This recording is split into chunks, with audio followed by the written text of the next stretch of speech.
Bien. Otra vez con ustedes, muy contento. Jorge Burges, su servidor, Jorge Burges Rodríguez, a todos amigos y amigas.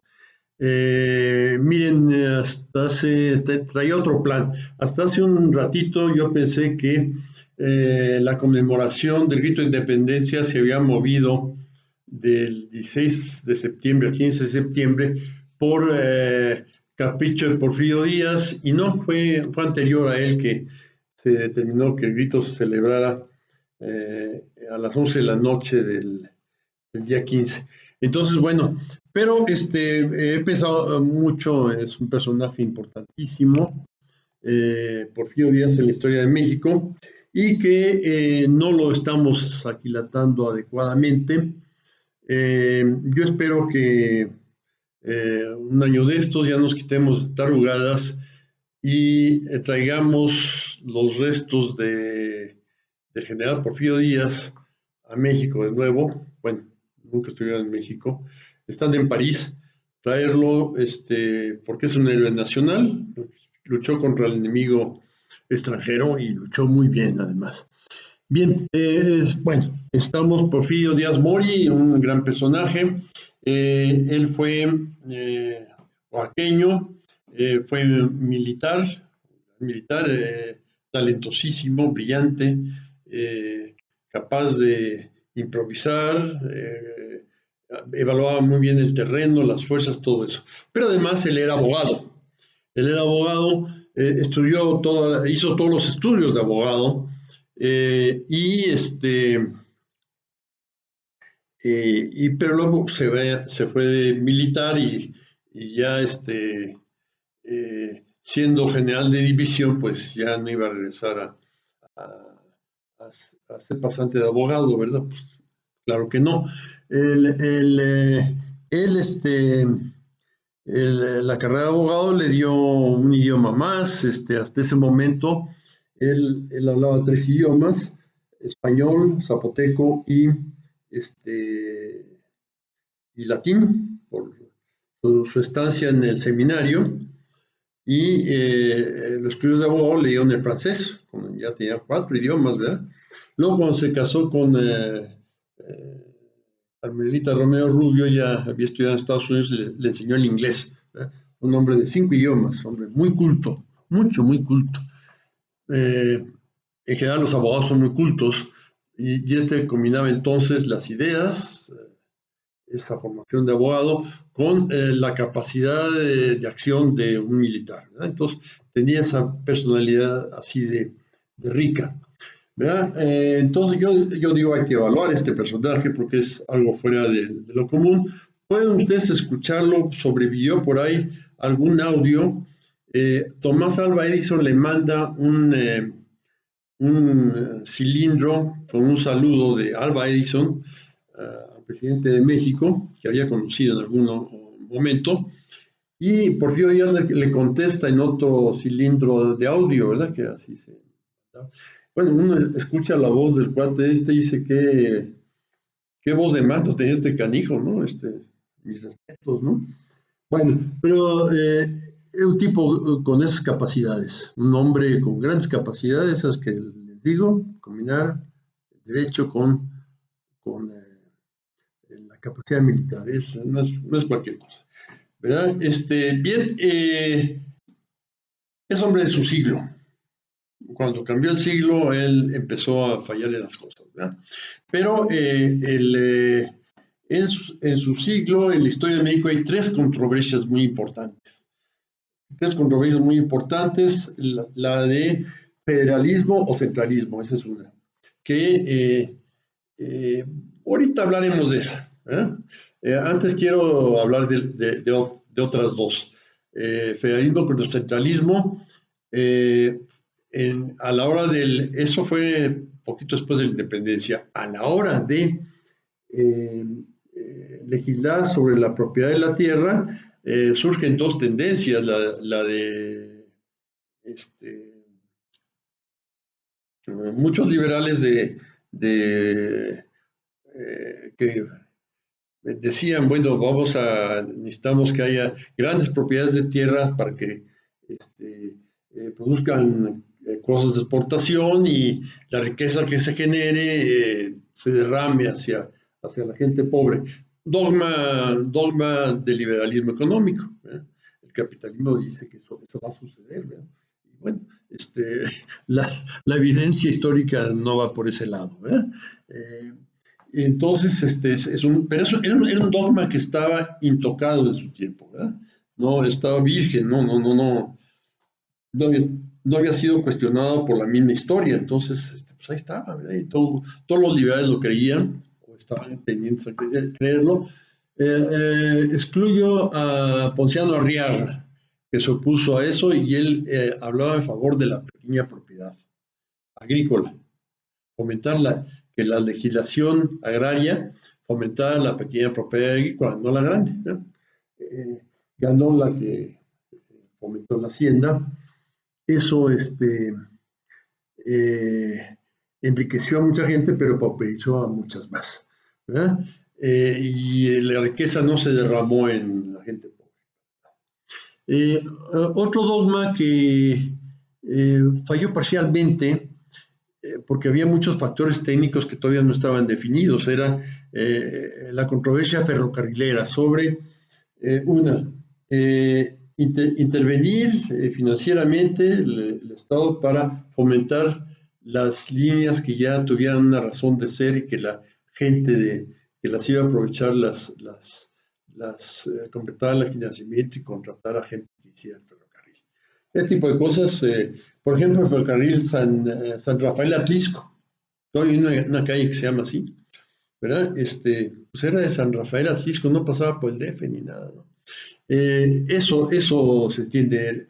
Hubo que cambiarlo y dentro del mismo dentro del mismo periodo de 30 años del porfiriato, sufrió un cambio fundamental cuando se fundó Porfirio Díaz la empresa Ferrocarriles Nacionales de México, fusionando muchas otras. ¿Verdad? Bueno, entonces el dogma,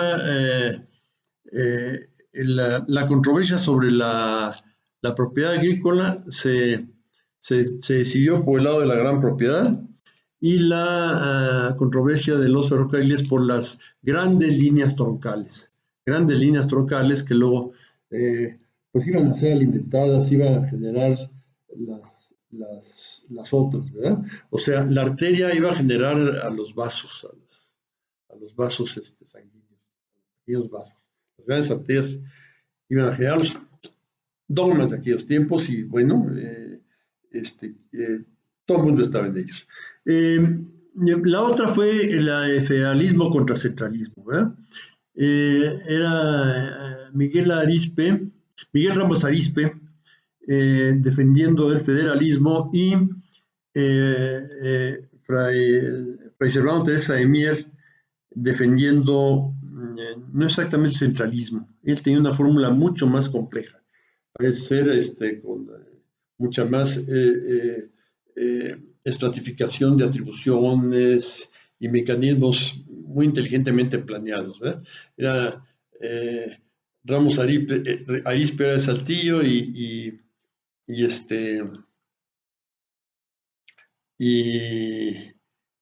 Fray Servando era de Monterrey, entonces ahí cerquitita de las ciudades, pero muy alejadas en este punto. ¿verdad? Bueno, ¿qué pasó? Ganó Ramos Arizpe y ¿a qué condujo el federalismo? A una fragmentación del poder terrible. Se generó un chorro de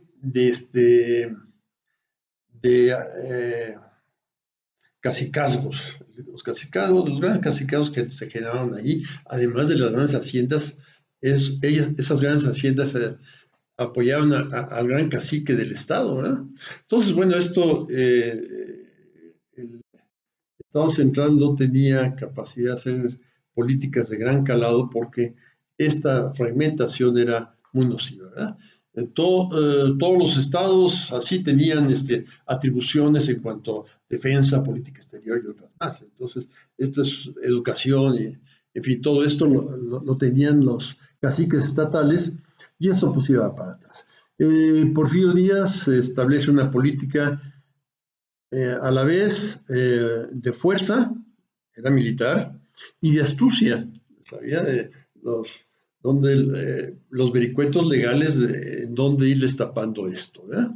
Eh, en el video anterior hablamos de cómo todavía en los años 30 había alcabalas, muchas leyes que eran alcabalas en los hechos. Grababan el paso de un estado a otro y todo era carísimo, se encarecía, ¿no? Y no había inversiones nacionales, ¿verdad? Bien, esto se da con... luego, pues por ahí murió misteriosamente el cacique Zacatecas, ¿no? Eh, lo asesinaron, ¿verdad? Y entonces, bueno, cuando surgía por ahí algún gobernador retobón ahí que como que quería acaparar algún cacique, algo le decían, no, mira, te vas a pelear con tus ciudadanos, no les va a gustar, y acuérdate de Trino era Trinidad García de la Cadena, el que había muerto, gobernador de Zacatecas, ya había sido gobernador de Zacatecas por varios periodos, ¿verdad? Entonces, bueno, empleaba todo, ¿no? Empleaba todo, sabemos que no era, fue un hombre hecho en la guerra, entonces, bueno, empleaba este tipo de cosas. ¿A qué se enfrentó? ¿A qué se enfrentó? Lo que teníamos en México tiene mucho sentido, le da mucho sentido a esta tendencia que ganó en la cuestión de la tendencia agraria, ¿no? El hecho es el siguiente. Eh, México necesitaba capitales, no los tenía porque dada la pobreza de nuestro territorio, que tenemos un territorio pobre, no había acumulación primaria de capital como si la hubo en los principales países de Europa, Francia, Italia, Alemania, Inglaterra, España, o en Estados Unidos, ¿verdad? Que también tiene un territorio riquísimo. No era el caso de México, y teníamos una historia además arrastrábamos un periodo muy grande, 70 años de violencia tras violencia tras violencia, ya sean guerras interiores o exteriores. Entonces, él realiza una política muy inteligente de importación de capitales, ¿verdad? Importación de capitales, procurando que fueran, era factible en aquel tiempo, que fueran de fomentar inversiones en países muy disímbolos, que fueran muchos, ¿verdad? No poner todos los huevos en la misma, no usar la canasta para un solo tipo de huevos, digamos, sería. Y entonces principalmente vienen capitales ingleses y fundan, por ejemplo, aquí el primer banco, que era el Banco de Londres y México. Luego se llamó Serfín, ¿verdad? Vinieron franceses, fundaron algo parecido y luego fue el Banco Nacional de México y otros más, ¿verdad? Otros más vinieron y se establecieron. Los norteamericanos llegaron con compañías de seguros muy invertir acá y todo eso beneficiaba el comercio y entonces aumentaba la actividad económica. Estos capitales sí se concentraron hubo acumulación de capitales, pero se retrasó otra vez aquello de que esa riqueza se va a derramar y hacía falta todavía una labor de gestión muy importante por parte de un Estado nacional. No lo pudo hacer Porfirio Díaz. Quiero que reflexionen en la grandeza de la persona que no quiso que su persona fuera motivo de otras guerras internas, ¿verdad? Entonces, después de lo de Ciudad Juárez, renunció. No fue, no fue el que dio el cuartelazo, ese fue Huerta, él no. Entonces, bueno, ya lo que sigue después de ese infame cuartelazo, ya no es responsabilidad de él. Se perpetuó en el poder, es un pecado que inicialmente no era parte de su, él inclusive tenía frases contra el eleccionismo y la perpetuación en el poder, pero la sociedad le pidió que echara marcha atrás, le pidieron que echara marcha atrás las personas más influyentes de la sociedad mexicana en la época, y entonces pues echó marcha atrás en eso, y finalmente el pecado fue personal de él porque él se sintió imprescindible. Hay fuertes evidencias en ese sentido de que algo que no pensabas, luego lo piensas. Ni modo. Fue muy inteligente en no solo buscar entre varios países para no depender de uno los capitales, ¿verdad? Y también los saberes, ¿verdad? Porque obviamente nos faltaba riqueza tecnológica y bueno, fueron muchas personas a diferentes partes del mundo. Bueno, diferentes partes del mundo era Estados Unidos, Inglaterra, Francia, Alemania, Italia, España, ¿no?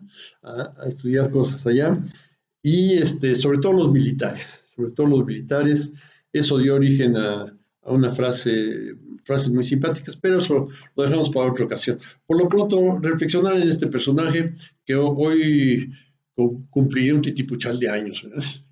Ya tenía 85 al morir, así es de que, y murió en el 915, entonces bueno, eh, ya tiene, ya cumplió un chorro es su natalicio el día de hoy.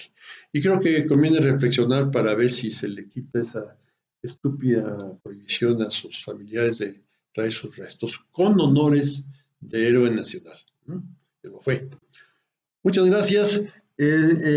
Aquí terminamos esto y seguimos más adelante con otro tipo de videos. Ya vamos a dejar lo del ahí se va y vamos a dejar lo de las palabras y vamos con otras líneas que vamos a hablar. Muchas gracias, hasta la próxima.